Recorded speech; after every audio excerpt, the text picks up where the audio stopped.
What happened to Benjen Stark? It was one of the big mysteries of Book 1, and we still haven't had an answer. He went ranging north of the wall and never returned. Is he dead, alive, or something else? Hi everyone, this is Robert. Welcome to In Deep Geek, your home for insight into the worlds of A Song of Ice and Fire, The Lord of the Rings, The Witcher, and more. If you're new here, welcome. The disappearance of Benjen Stark while ranging north of the wall is one of the biggest mysteries of the opening chapters of A Song of Ice and Fire, and it has never been fully explained. He had set off with half a dozen men to search for Waymar Royce, the noble Night's Watchman we met in the prologue. Benjen set off heading north and west, we're told, and Jeor Mormont started getting concerned when after a few months he hadn't returned or sent a message. So Mormont sent out 3 search parties. We read that Sir Jeremy Riker had led 2 sweeps and Corin Halfhand had gone forth from the Shadow Tower, but they'd found nothing aside from a few blazes in the trees that his uncle had left to mark his way. In the stony highlands to the northwest, the marks stopped abruptly, and all trace of Ben Stark vanished. So we know something of where Benjen went. Northwest from Castle Black, roughly along the route that the Great Ranging led by Jeor Mormont followed some time later when searching for him. Roughly past White Tree, Craster's Keep, and the Fist of the First Men. Unlike the Great Ranging, though, Benjen didn't stop by Craster's Keep, at least that's what Craster said when Jeor asked him. We shouldn't necessarily believe everything Craster says, but I don't think this is a particular mystery. Neither Corin Halfhand nor Jeremy Riker bothered to check with Craster when searching for Benjen, so it's not as if either of those experienced Night's Watchmen thought it likely he went there. If Benjen had been tracking Waymar Royce and the other 2 Night's Watch, which is what he set off to do, he would have been able to track them up to Craster's Keep and then see that they left it again afterwards. He actually had no need to stop by. And if you can avoid stopping by Craster's, you probably would. In any event, the marks Benjen left carried on until the stony highlands, well past Craster's. And I think we can say a bit more with some certainty, because Benjen was an expert ranger, the most senior ranger there was, in fact, and took with him other experienced rangers. They were experts at following tracks, and given that rangers clearly left marks for other rangers to follow, I think it's a reasonable assumption that Benjen and his group managed to follow Waymar and his group's trail to where we saw them in the prologue to Book 1, and then tried to piece together what had happened there. To remind you, Waymar, Garrod and Will had headed up to Craster's Keep and from there carried on ranging into the haunted forest until eventually finding the camp of dead wildlings about 8 or 9 days' ride north of the wall. Benjen will have tracked them that far, surely, and he would have found the abandoned wildling village, signs of a struggle, perhaps some shards of Waymar Royce's shattered sword on the ground. But Benjen will have seen no bodies. He will surely have been as disconcerted by this as Will was, and he will have known that Garrod, that veteran Night's Watchman, had fled the scene and headed as far south as he could, not even wanting to stop at the wall just to get away from whatever he saw here. So scared was he that weeks later, when captured, he was incoherent and apparently unable to even understand what Ned said to him, seemingly driven mad by fear. So what was Benjen to do then? He could have turned back, but from everything we know of him, is that the kind of man he was? He didn't really have any more firm information than before. Abandoned villages, experienced Night's Watchmen scared to death of something? No, Benjen will have carried on. And there will have been at least 2 different sets of trails to follow. The first would be Garrod's, heading south, but he knew where that went and what happened to him. The second will have been the villagers, Will and Waymar Royce as ice wights. The others themselves may or may not have left much of a trace. We simply don't know enough about them yet in the books to be sure. But 8 villagers plus 2 Night's Watchmen as shambling ice wights, yes, that would leave a trail. And where did they go? Well, the next time we come across a large force of the army of the dead is at the Fist of the First Men, further to the northwest. They seem to have been amassing somewhere beyond there, so perhaps that's where they went. It's certainly where Benjen and his 6 companions went, northwest, out of the other side of the haunted forest and into the stony highlands. At which point, the marks Benjen left stopped abruptly. Perhaps he simply ran out of trees to mark in the frosty landscape, or perhaps something happened. What? Well, our next clue happens back at the wall.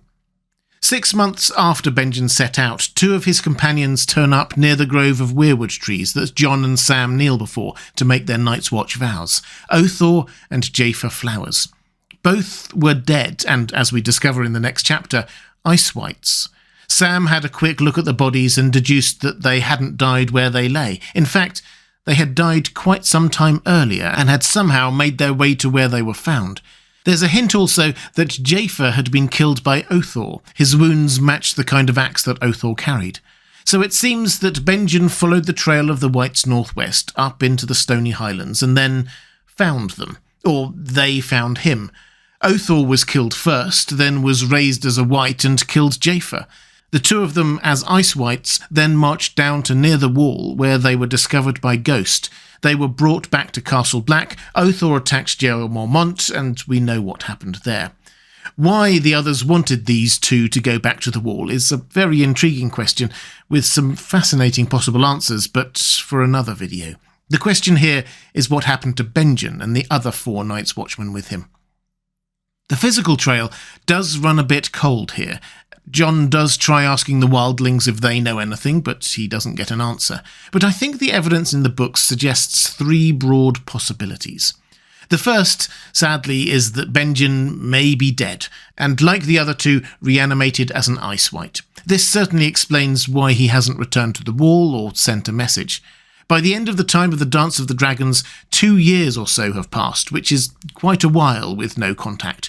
Even the most diehard of Benjen's friends at the wall now believe that he is gone. And Mormont's raven seems to suggest as much at the Fist of the First Men. The old bear smiled through the grey of his beard. On this hill our fires ought to be visible as far off as the foothills of the Frostfangs. If Ben Stark is alive and free, he will come to us, I have no doubt. Yes, said John, but what if...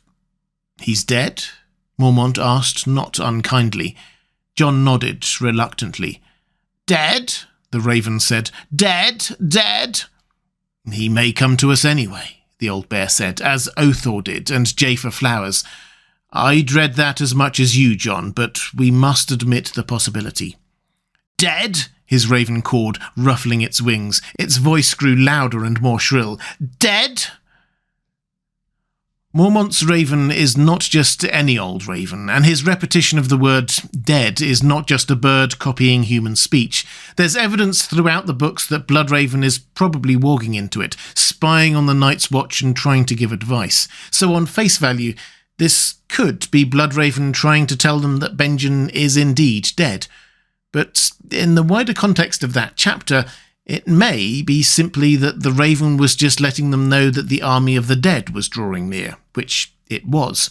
So maybe Benjen is dead, presumably killed in that same attack that took out Othor and Jafer. We just haven't seen Benjen the Ice White yet. The second option is that Benjen is still alive. He survived the attack and thought that, having come so far, he might as well carry on and try to find out exactly what is going on and why. He's capable, competent, and experienced, so why not? It also ties in with something George R. R. Martin has promised us for the Winds of Winter, that we will go further north beyond the wall than ever before. This presumably won't be directly with one of our northern POV characters. They're mostly focused on Winterfell and the Wall at the moment, though perhaps Bran will see further north through his new tree magic powers. And when Bran does see through the Weirwood network, he seems to first see people he is connected with. His father, Benjen and Lyanna as children, probably a young old man. Might he now see Benjen ranging to the lands of Always Winter? Or might Benjen finally return to the Wall? Don't rule it out. And on a very practical, plot-driven point, George R. R. Martin wouldn't have wanted to bring Benjen back until now anyway. He's very probably one of the few people who knows Jon's true parentage, and that reveal is surely waiting until A Dream of Spring. But the third option is that Benjen is not dead or alive, but something in between, saved by the magic of the Children of the Forest. It sounds like a bit of a long shot, but this is what happened on the show. He was attacked by the others, left for dead, but the children found him and saved him by shoving a piece of dragon glass into him, leaving him in a kind of half-undead state. This isn't a complete invention from the show. They effectively merged Benjen's character with that of Cold Hands, a mysterious book-only character who roams north of the wall on an elk, is apparently a former member of the Night's Watch, working with Bloodraven and the Children of the Forest, and seems to be dead or undead or something. He doesn't breathe anyway. In the books, it's pretty clear that Cold Hands isn't Benjen. Not least because Bran would have recognised him if he were, and, well, we've actually seen a rare note from George R. R. Martin to his editor where he confirmed it to be the case. But if the Children of the Forest, or Bloodraven, or someone like that, could use magic to preserve Cold Hands beyond death, might they not also do it to Benjen? For those who like foreshadowing, there's also a line in Book 1 where Bran says confidently to Old Nan that wherever Benjen is, the Children of the Forest will help him. Of course, this would explain why he hasn't headed back to the wall. Like Cold Hands, he wouldn't be able to pass its magical defences, but it doesn't explain why he didn't even send a message. So this is possible, but we have to accept that it's an argument largely from silence. We haven't seen any evidence yet to show that it is the case. Whatever possibility is right, I do think we will get some kind of closure on what happened to Benjen. His disappearance was one of the big mysteries driving the plot in books 1 and 2, and Jon and Bran both still think about it frequently, so surely they will get some kind of resolution. And for what it's worth, this is my current best guess as to what happened. To start with, Benjen headed northwest with his companions, tracking Waymar Royce, Garrod and Will to where they encountered the others.